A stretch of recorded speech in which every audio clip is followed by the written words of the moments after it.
déterminer la configuration d'un carbone asymétrique, ce qui va nous permettre de déterminer la relation stéréoisomérique qui existe entre deux molécules. Donc, dans le cas où on a un seul carbone asymétrique, on ne peut avoir qu'un énantiomère, et pas de diastéréoisomère, ou alors les deux molécules auxquelles vous avez accès sont identiques, et il y a simplement une rotation d'une liaison qui vous donne l'impression qu'elles ne le sont pas. Si on a deux carbones asymétriques, dans la molécule, alors soit un seul carbone change de configuration, on a une relation alors de diastéréoisomérie, soit les deux carbones changent de configuration, et donc les deux molécules sont énantiomères. Et si les deux configurations restent identiques, bien évidemment, la molécule est la même, c'est juste sa conformation qui a changé. On reviendra sur ce terme plus tard. Donc changer de configuration, ce que ça veut dire? Ça signifie simplement modifier l'ordre des groupes autour du carbone asymétrique. On va voir tout de suite avec des exemples. Donc dans ces deux molécules, on a à chaque fois un seul carbone asymétrique, qui est ici, et ici. Donc on va comparer les configurations de ces deux carbones pour voir si les molécules sont soit énantiomères, soit elles sont identiques. Ici, pour déterminer cette configuration, on peut jouer avec le miroir, on peut faire plein de choses comme on l'a vu en classe, mais la méthode la plus sûre, la plus efficace, est la suivante. On regarde le carbone de ce côté-là, on regarde toujours sous l'angle sur lequel on peut voir les trois liaisons qui sont ici, en laissant le Cl derrière. Donc quand on regarde par là, par exemple, si on se placer sous la molécule, on a une liaison qui va vers le haut, c'est cette liaison-là. Donc on a C2H5 vers le haut, si on regarde par le dessous. Maintenant, que devient cette liaison-là qui est dans le plan, CH? Quand on regarde par le dessous, elle semble être à droite, à peu près en bas. Et en dernier lieu, cette liaison qui est en arrière du plan, nous semble être vers la gauche. Donc on a nos trois groupements. On fait la même chose de l'autre côté. Une liaison qui est vers le haut, c'est celle-ci. Toujours en regardant par le dessous, en visant ce carbone qui est là. Et vous voyez qu'on laisse toujours derrière le Cl en arrière. Donc je reviens en liaison CH qui est vers le haut, donc le H est vers le haut. Vers la droite, on va avoir C2H5. Et sur la gauche, on va avoir CH3.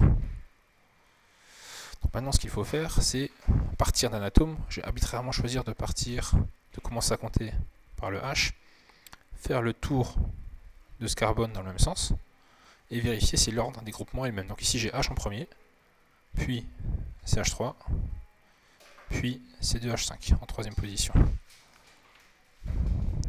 Ici, j'ai H en premier, puis C2H5, toujours en tournant dans le sens des aiguilles d'une montre, puis CH3.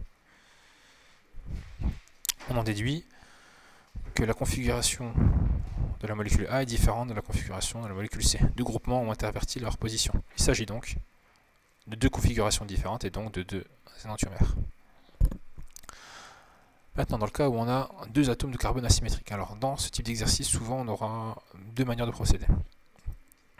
On peut procéder avec les configurations comme précédemment, donc on va le faire tout de suite. Donc, ce premier carbone c'est le carbone 1, celui-ci le 2, voilà 1, 2.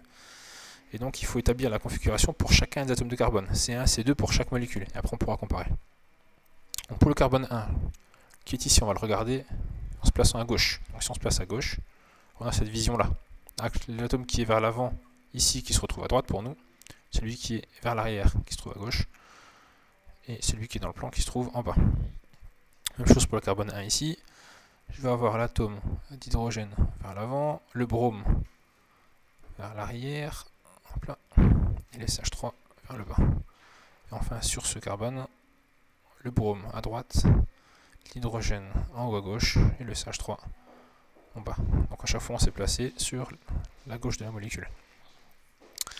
Maintenant, on va s'intéresser à la configuration du deuxième carbone, donc en se plaçant toujours à droite de la molécule.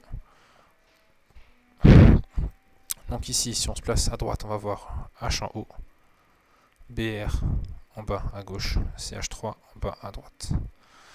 Ici, on va avoir H en haut, Br et CH3. Et ici, donc en se plaçant là, on va avoir donc CH3 en haut et Br à gauche avec le H sur la droite. On va comparer ces configurations. Alors de A à B, les C1, on part de H, on va à Br, puis à CH3, en partant de H, on va à CH3, puis à BR. Donc de A' à B', les C1 ont des configurations différentes. Maintenant, d'après B', on va s'intéresser au carbone 2. Donc en partant de H, on a CH3 des deux côtés, puis BR. Donc les carbones 2 sont identiques. Ce qui fait qu'entre A' et B', on a une relation de diastéréoisomérie. Maintenant, on va s'intéresser à ce qui se passe entre B' et C'. Le carbone 1, on a H puis CH3 puis BR. Ici, on a H puis BR puis CH3. Donc les C1 sont aussi différents. Donc soit les deux carbones C2 sont différents, on a une relation d'énantiomérie entre B' et C', soit les deux carbones ont des configurations identiques, on a deux autres diastéréoisomères. Donc H, CH3, BR. Ici on a H, BR, CH3, toujours dans le sens des aiguilles de montre. Donc les C2 sont aussi différents en termes de configuration, et donc on a une relation d'énantiomérie entre B' et C'. On peut terminer en s'occupant de ce qui se passe entre A' et C', mais vous saurez le faire seul, on pourra le corriger en classe. Vous avez deux exemples qui vous montrent le cas de la diastéréoisomérie et le cas de l'énantiomérie. Autre méthode qu'on peut appliquer, toujours dans le cas où on a deux carbones asymétriques, c'est regarder simplement ici, en comparant A' et B', CH3 est dans le plan dans les deux cas. Donc il va nous suffire de regarder simplement les deux groupements qui sont hors plan, H et BR, et voir si leurs positions sont interverties ou non. Ici H est vers l'avant, alors que là il est vers l'arrière. Donc il y a une interversion entre H et BR. Du coup on sait que C1 a changé de configuration. Si on s'intéresse à C2 maintenant, BR est hors plan vers l'avant, BR est aussi hors plan vers l'avant dans B', CH3 est vers l'arrière, CH3 est vers l'arrière, H est toujours dans le plan, donc les C2 n'ont pas changé. On retrouve les mêmes résultats que précédemment, ce qui est normal. Maintenant, si on s'intéresse à la comparaison entre B' et C', je vais passer en rouge, les CH3 sont toujours dans le plan. Donc il suffit de regarder si en haut, H et BR gardent la même position. À nouveau, BR a interverti sa position avec H. Là, il est vers l'arrière, là, il est vers l'avant. Donc les C1 sont différents, sans s'embêter à faire la configuration complète. Deuxième carbone, BR est toujours vers l'avant, par contre CH3 n'est plus vers l'arrière, comme là, mais est dans le plan, et c'est H qui est vers l'arrière, à la place de ce H là. Donc du coup les C2 sont différents, et on retrouve donc deux configurations différentes.